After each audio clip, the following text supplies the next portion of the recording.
அம்மான்னு கூப்பிடுறோம், அப்பாவே அப்படிதான் கூப்பிடுறோம். ஏன் அப்படின்னா ஆங்கிற வார்த்தை என்ன? உயிரெழுத்து.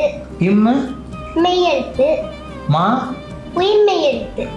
உனக்கு அவங்க உயிர் தராங்க, அதனால ஃபர்ஸ்ட் ஆ, அப்புறம் உன்னோட பாடி இருக்கு தெரியுமா, அது மெய்ன்னு சொல்லுவாங்க. ஏன்னா உண்மையான ஒரு உருவமே கொடுத்துட்றாங்க. உயிருக்கு வந்து உருவம் கிடையாது, உடலுக்கு உருவம் இருக்கு, அதனால மெய் எழுத்து.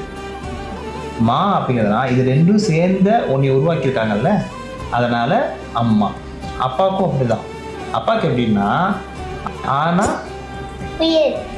இப்பன்னா மெய்யெழுத்து. பானா உயிர்மெய் எழுத்து. அவ்வளோதான். அப்பாவும் அம்மாவும் சேர்ந்து ஒன்று கொடுத்தா. அப்படி அம்மாங்கிற வார்த்தை ஏன் அப்படி அம்மானு கொடுத்துருக்காங்கன்னா அது மெல்லினம். அம்மா வந்து ரொம்ப சாஃப்ட், அதனால அது வந்து அம்மானு கொடுத்துருக்காங்க.